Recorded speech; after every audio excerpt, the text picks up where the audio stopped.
तो फ्रेंड्स, शुरू करते हैं आज की हमारी कहानी 3 फेरे भाग 7। अभी तक हमने पढ़ा कि कार्तिक का एक्सीडेंट हो जाता है और इसकी खबर सुनकर अर्पिता भी छत से गिर जाती है। जैसे ही कार्तिक की तबीयत में सुधार होता है, वो अर्पिता को फोन करता है और उसका साथ कभी ना छोड़ने का अपना फैसला अर्पिता को बताता है। अब आगे। कुछ दिनों बाद कार्तिक अब अपनी सेहत में सुधार महसूस कर रहा था। अब वो छोटे मोटे काम खुद से करने लगा था। उधर अर्पिता भी एकदम ठीक हो गई थी, लेकिन इस बीते समय में दोनों घंटों एक दूसरे से फोन पर बातें किया करते थे। उनका प्यार इस दुर्घटना के बाद जैसे और परवान चढ़ गया था। जहां कल तक दोनों एक दूसरे के लिए जान न्योछावर करते थे, वहीं अब तक एक दूसरे के जुदाई के ख्वाब भर से ही अपनी जान त्यागने को तैयार थे। दोनों दो शरीर एक जान हो चुके थे। एक दूसरे के बिना जीवन के आने वाले एक पल की भी कल्पना नहीं कर पा रहे थे। जिस सच्ची पाक मोहब्बत की परिकल्पना किताबों और सिनेमा में की जाती है, कुछ वैसी ही मोहब्बत इन दोनों के बीच पैदा हो चुकी थी। एक तरफ जहां प्रेमी अपने आने वाले कल के सपने बुन रहे थे, वहीं दूसरी तरफ कार्तिक के माता पिता इस रिश्ते से कहीं ना कहीं थोड़े भयभीत थे। इधर अर्पिता के घर वाले जब भी होने वाले समधी यानी कार्तिक के माता पिता को फोन करते, तो वहां से उन्हें अनमने से जवाब मिलते। हालांकि अर्पिता के माता पिता ने इसे पैसे वाले लोगों के व्यवहार से जोड़कर देखा। आज सुबह ही कार्तिक डाइनिंग टेबल पर ब्रेकफास्ट कर रहा था कि उसके पिता बोले, बेटा, कल अर्पिता के पापा का फोन आया था और वे शादी की डेट निकालने की बातें कर रहे थे। कार्तिक शर्माते हुए, ये आप देख लीजिए कब करना है, क्योंकि अब मैं काफी हद तक अच्छा महसूस कर रहा हूँ और उम्मीद करता हूँ आने वाले 1 या 2 हफ्ते में फिजियोथेरेपी की मदद से एकदम सही हो जाऊंगा। कार्तिक के पापा मम्मी की तरफ देखते हुए धीरे से कार्तिक से बोलते हैं, देखो बेटा, वैसे तो हम इस बारे में पहले भी बात कर चुके हैं, लेकिन तुम अगर बुरा ना मानो तो मैं एक बार फिर उसी मुद्दे पर बात करना चाहता हूँ। कार्तिक, कौन सी बात करना चाहते हैं, खुलकर कहें। कार्तिक के पिता, वही तुम्हारी और अर्पिता के रिश्ते के बारे में। दरअसल बेटा, मुझे ये रिश्ता कुछ कम समझ में आ रहा है। हालांकि लड़की में कोई कमी नहीं है, उसके घर वाले भी अच्छे हैं, लेकिन कार्तिक, लेकिन क्या? कार्तिक के पिता, मैं चाहता हूँ कि हम एक बार फिर भीलवाड़ा के उसी हनुमान मंदिर चले और महाराज से तुम्हारी शादी के बारे में एक बार और बात करें। मम्मी भी हाँ में हाँ मिलाते हुए बोली, हाँ बेटा, एक बार महाराज से मिलने में कोई हर्ज नहीं है। हो सकता है आने वाली मुसीबतों के बारे में वो हमें पहले ही आगाह कर दे या कोई इलाज बता दें। कार्तिक, पापा, मैं आपके सामने मर्यादा का पालन करना चाहता हूँ, लेकिन आप लोगों के मन में चल रहे इस सवाल की वजह से मुझे अब अपनी बात खुलकर कहनी होगी, ताकि फिर कभी आप लोगों के दिमाग में किसी तरह की दुविधा उत्पन्न ना हो। देखो पिताजी, मैं उन महाराज पर शक नहीं कर रहा। उन्होंने जो कहा सो कहा। सच ये है कि मैं अर्पिता से और अर्पिता मुझसे बेइंतहा प्यार करती है। हम एक दूसरे के बिना नहीं रह सकती। आपको शायद जानकर आश्चर्य हो कि जब अर्पिता ने ये सुना कि मेरा एक्सीडेंट हो गया है, ये सुनकर वो अपना आपा खो बैठी और उस समय वो छत पर खड़ी थी और वहीं से नीचे गिर गई। अब हालत ये है पिताजी, अर्पिता के बिना मैं और मेरे बिना अर्पिता आने वाले जीवन के बारे में सोच भी नहीं सकते। मैंने फैसला कर लिया है, अब चाहे जीवन में कुछ भी हो, मैं अर्पिता का हाथ नहीं छोड़ने वाला। अगर हमारे भविष्य में बड़ी मुश्किलें हैं, तो मैं आपसे वादा करता हूँ मैं उन सभी मुश्किलों का सामना करूँगा, लेकिन कभी आपसे शिकायत नहीं करूँगा कि मेरे साथ ये सब क्यों हो रहा है। अतः आप ये सब बातें अपने जहन से निकाल दें। कार्तिक के माता पिता निरुत्तर थे। आखिर क्या बोलते? आखिरकार बच्चों की खुशी के आगे माँ बाप भी क्या कर सकते हैं। और आखिरकार कार्तिक के पिता ने अर्पिता के पिता को शादी के लिए शुभ मुहूर्त निकालने की बात कही। शादी 1.5 महीने बाद तय हुई और ये भी तय हुआ कि शादी अर्पिता के शहर में ही संपन्न होगी। जब से शादी की डेट तय हुई, कार्तिक के घर वालों ने अपने बेटे को बहुत खुश देखा। उनका मन कार्तिक को खुश देखकर बहुत संतुष्ट था और उन्होंने भी अपने दिल से महाराज की बात को निकालना ही उचित समझा। इधर अर्पिता भी बहुत खुश थी। अर्पिता अपने गोरे गोरे हाथों पर कार्तिक के नाम की मेहंदी लगाने लगी और उसने ये तय किया कि शादी तक वो अपने हाथ में कार्तिक के नाम की मेहंदी रोज लगाएगी और किसी भी दिन ऐसा नहीं होगा कि उसके हाथ की हथेली पर कार्तिक का नाम ना हो। दोनों प्रेमियों की हालत ऐसी थी कि जैसे वे योग की उच्चतम स्थिति को प्राप्त कर चुके थे। उन दोनों को इतनी खुशी थी कि उनके चेहरे पर एक प्यारी सी मुस्कुराहट निरंतर बनी रहने लगी, मानो एक दिव्यता सी उत्पन्न हो गई हो, जैसे शरीर के सारे चक्र जागृत हो गई हो, जैसे इंद्रियां पूरी तरह से इनके बस में हो गई हो, मानो इन लोगों ने साक्षात ईश्वर के दर्शन प्राप्त कर लिए हों। दोनों ही प्रेमी एकदम से निडर हो गए थे। उनके चेहरे की लावण्यता देखते ही बनती थी। शायद यही प्यार की ताकत है। ये प्यार ही तो है जो एक साधारण से इंसान को महामानव बना देता है। ये प्यार ही तो है जो इंसान के आत्मविश्वास को इतना बढ़ा देता है कि वो अपनी हदें भूल जाता है। ये प्यार ही तो है जिसके प्रभाव से साधारण सा आदमी भी किसी दिव्य पुरुष के समान सब में प्यार बांट सकने योग्य हो जाता है। ये प्यार ही तो है जो दिलबर के दिल में इतनी ताकत भर देता है कि वो अपने महबूब के दिल की हर बात आसानी से जान लेता है। ये प्यार ही तो है जो साधारण से दिखने वाले चांद में भी अपने महबूब को देख लिया करता है। ये प्यार ही तो है जो उसकी चांदनी के स्पर्श को भी अपने महबूब की कोमल स्पर्श सा मान लेता है। ये प्यार ही तो है जो उठते, खाते, चलते, सोते, जागते हर समय केवल और केवल अपने महबूब को ही देखा करता है। मेरा दावा है, अगर इतनी शिद्दत से कोई अपने आराध्य या अपने इष्ट को याद करे तो शायद कुछ दिन भी ना लगे उन्हें पाने में। ये प्यार ही तो है जिसमें महबूब की याद में जलने का भी अपना मजा है। ये प्यार ही तो है जिसमें हार जाने के बाद भी महबूब की खुशी में आदमी खुश रहता है। ये प्यार ही तो है जिसने दुनिया को त्याग, परहित, परोपकार जैसे शब्द दिए हैं। ये प्यार ही तो है।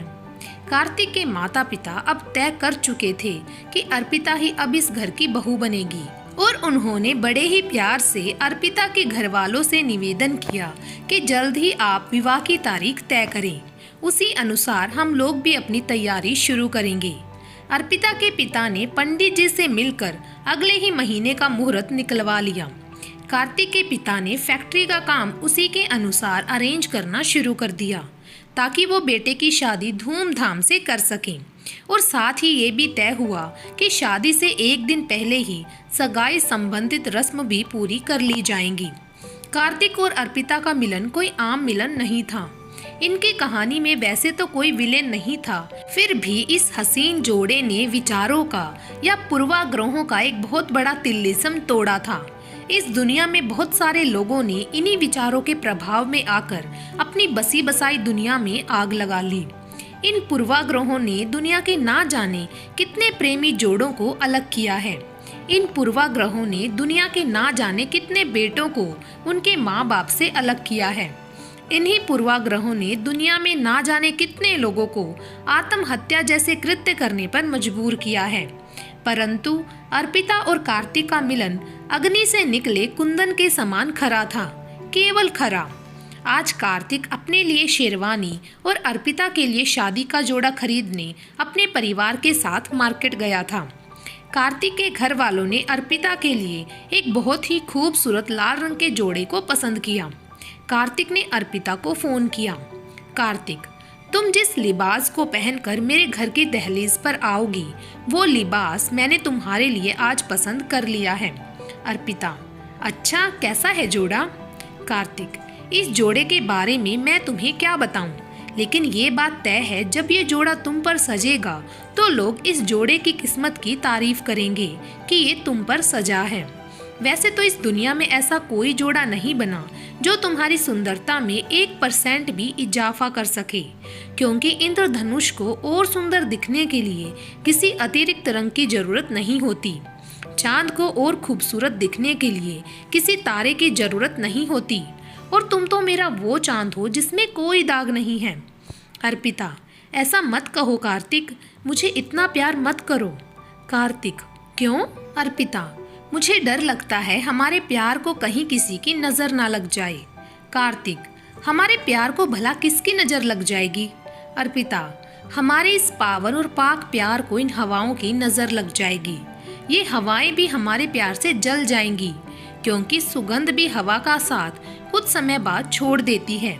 इन बहारों को मेरे प्यार से जलन हो जाएगी, क्योंकि ये भी पतझड़ आने के बाद फिजाओं का साथ छोड़ देती हैं। इस चांद को मेरे प्यार से जलन हो जाएगी, क्योंकि अमावस्या को इसकी चांदनी इसका साथ छोड़ देती है। नदियों को मेरे प्यार से जलन हो जाएगी, क्योंकि नदी का पानी समुद्र में मिलने के बाद नदी का साथ छोड़ देता है।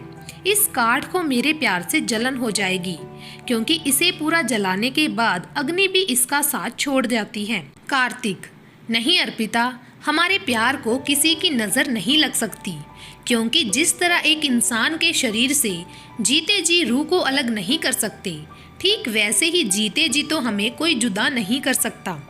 लोगों की नज़र में हमारी जुदाई अब कुछ दिनों की है, लेकिन उन्हें क्या मालूम हम तो इतना दूर रहकर भी इतने पास हैं कि हमारे बीच जरा सी भी दूरी नहीं है।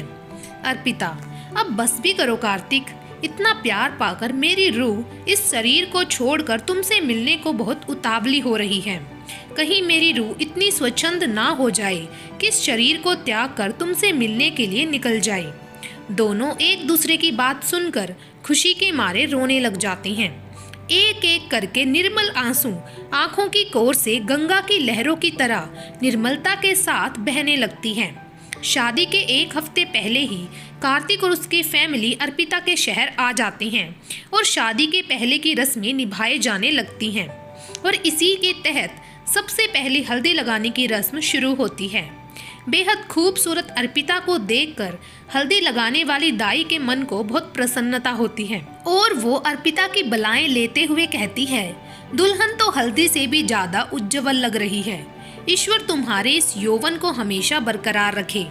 यही दाई कार्तिक के भी हल्दी के उबटन की मालिश करने जाती है और वो कार्तिक को बोलती है, दुल्हे राजा, आपकी मालिश में तो आपके शरीर से खूब सारा मैल निकलता है, लेकिन आपके चकोर जैसी दुल्हन के शरीर से तो हल्दी भी अपना रूप निखार कर बाहर आती है। कार्तिक, क्या मतलब? दाई, मतलब ये दुल्हे राजा कि आपके शरीर से हल्दी उतारती हूँ तो हल्दी का रंग काला हो जाता है, लेकिन जब आपकी दुल्हन के शरीर से हल्दी वापस निकलती है तो ऐसा लगता है जैसे हल्दी के रंग में भी निखार आ गया हो। बड़े खुशकिस्मत हो जो इतनी चंदा सी दुल्हन को पा रहे हो। कार्तिक शर्मा जाता है। इधर घर परिवार में नाचने गाने का प्रोग्राम शुरू हो जाता है, यानी रोज शाम को घर के सभी लोग इकट्ठा होकर शादी की खुशी में फिल्मी गानों पर थिरकते नजर आते हैं। आज इस प्रोग्राम में अर्पिता की सास यानी कार्तिक की मम्मी को बुलाया गया था और आज सभी परिवार वाले अर्पिता को भी नाचने के लिए जिद करने लगे। अर्पिता थोड़ी नानकुर के बाद नाचने को तैयार हुई। अर्पिता को जैसा आया वैसा उसने डांस करके दिखा दिया। सभी लोग बहुत खुश हुए। जब प्रोग्राम से मम्मी वापस आई तो कार्तिक बहुत ही उत्सुकता से उनसे आज के प्रोग्राम के बारे में पूछने लगा। कार्तिक, मम्मी प्रोग्राम कैसा था और अर्पिता ने कैसा डांस किया? मम्मी, प्रोग्राम बहुत अच्छा था और रही बात डांस की तो मुझे नहीं पता, मैं तो अर्पिता को देखकर उसी में खो गई। कार्तिक, ये कैसी बातें कर रही हो आप? मम्मी, अरे बेटा, मोर कौन सा अच्छा नाचता है? मोर तो केवल अपने पंख फैलाकर घूमता है।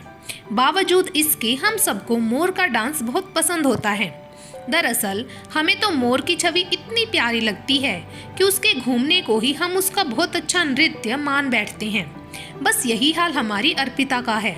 नाचना तो इतना नहीं आता, लेकिन जब वो टूटे फूटे ठुमके भी लगाती है तो लगता है जैसे सारी कायनात खुशी से झूम उठी है।